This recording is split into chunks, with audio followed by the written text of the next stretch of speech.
Les âmes dites errantes sont des âmes perdues. Elles ne savent pas qu'elles sont désincarnées. Ces âmes errantes sont encore attachées à leur matière et se situent dans le bas astral. Ce sont souvent des personnes décédées d'une mort violente, des suicidés, ou encore des personnes ayant vécu leur passage dans l'au-delà dans une grande solitude. Lorsque vous les trouvez chez vous, généralement ils ne vous feront aucun mal, mis à part qu'ils vivront avec vous. Vous aurez l'impression de sentir une présence et que vous n'êtes pas seul. Les médiums clairvoyants ou clairaudients ont la capacité de les voir ou de les entendre. Ces âmes présentes auront l'impression que vous avez pris leur place dans ce lieu et que vous avez investi ce lieu sans autorisation. Ils feront en sorte de vous faire quitter l'endroit. Si un esprit errant se trouve chez vous et qui n'a pas de compatibilité avec vous, vous finirez par vous sentir mal. Il occasionnera des disputes. Bref, il fera tout pour vous faire quitter la maison. Dans le cas où vous êtes propriétaire et que vous voulez vendre votre bien, vous aurez du mal à trouver un acheteur. Si vous avez une âme errante chez vous, vous finirez par être fatigué, voire épuisé, car votre habitat ne sera jamais en vibration haute. Il ne faut pas avoir peur des esprits errants, mais simplement leur faire comprendre qu'ils n'ont plus rien à faire là où ils se trouvent et de les aider à monter vers la lumière. Il ne faut pas confondre une âme errante avec un poltergeist, qui est un esprit frappeur présent volontairement pour vous nuire. Ils sont appelés esprits maléfiques ou démons. S'ils se trouvent chez vous, ils vous feront passer des nuits sans sommeil, vous videront de votre énergie, feront de votre maison un endroit cauchemardesque. Il faut très vite les enlever.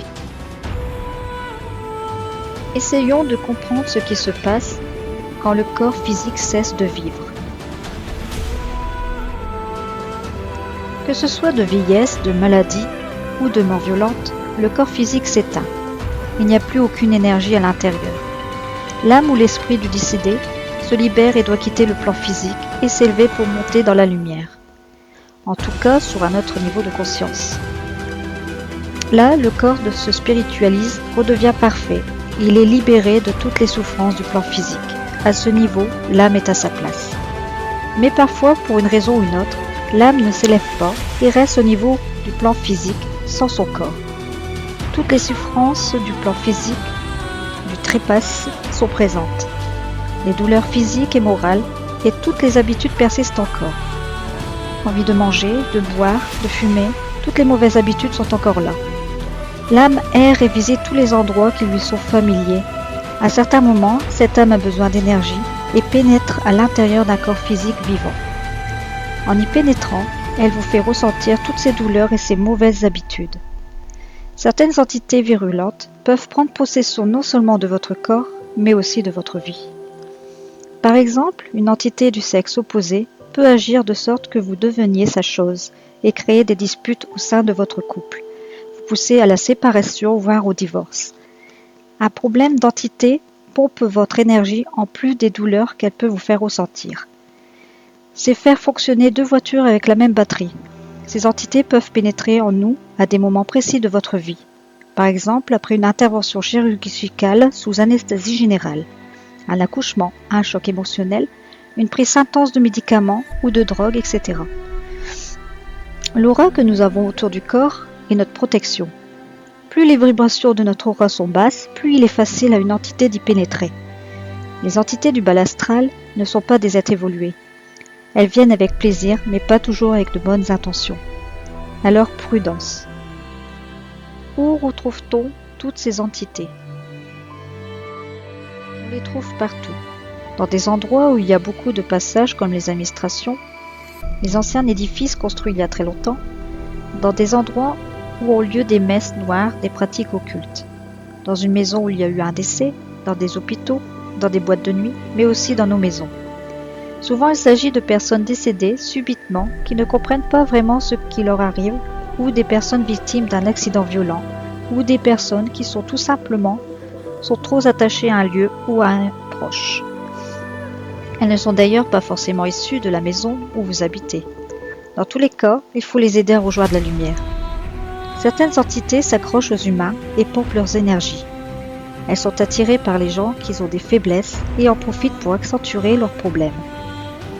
Les gens extrêmement angoissés, fatigués, dépressifs, sans cesse malades, sans raison apparente, peuvent avoir une entité accrochée à eux. Un parent proche décédé peut rester à vos côtés pour plusieurs raisons.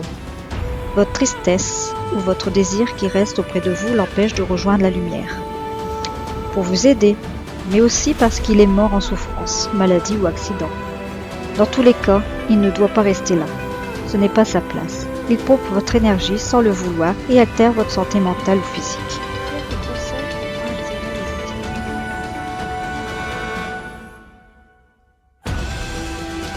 Évitez de visionner des films d'horreur, de guerre, de violence qui contribuent à nourrir le côté sombre des choses, mais aussi les reportages sur la misère, les gens qui souffrent, les actualités. Évitez tous les sentiments négatifs tels que la peur, la colère, la haine, la rancœur, la jalousie, l'envie et les mauvaises pensées, que ce soit pour vous ou pour les autres. Veuillez avoir un bon ancrage et marcher en forêt pour conserver une bonne énergie. Que pouvez-vous ressentir lorsqu'une entité est accrochée à vous? Mal de dos, perte d'énergie, stress et angoisse, fatigue chronique, baisse de morale, tendance dépressive, impression de pesanteur sur les épaules, vertige, mais aussi une vision décalée. Les entités négatives sont souvent des âmes errantes en souffrance qui demandent de l'aide. Cependant, elles peuvent malgré elles causer de grands malheurs pour certaines personnes. Celle-ci, s'accrochant à un endroit en particulier, essaie de survivre en subsistant difficilement, en prenant votre énergie qui est déjà basse, très basse. Vous vous affaiblissez encore, ce qui provoque l'arrivée d'autres entités. Une personne peut en avoir plus d'une vingtaine accrochées auprès d'elle. En résumé, il s'agit de l'esprit d'une personne qui est restée sous le plan terrestre au lieu de se rendre sur le plan de lumière, lui correspondant pour une raison quelconque. Par exemple, absence de croyance d'une vie après la mort, croyance erronée en une punition divine pour ses péchés via l'enfer, attachement aux biens matériels ou à une maison ou à un appartement, le désir de vengeance, le désir d'aider ses proches, la tristesse voire l'inconsolabilité, le désespoir de ses proches, etc. Étant privé de son propre corps, l'âme errante n'a d'autre choix que de pomper les énergies d'autres personnes incarnées. J'espère que cette vidéo vous aura plu. Si c'est le cas, n'hésitez pas à me mettre un like, m'écrire un commentaire. Je me ferai un plaisir de vous répondre ainsi que de vous abonner. Ça me fera énormément plaisir. Donc je vous dis à vendredi pour une prochaine vidéo.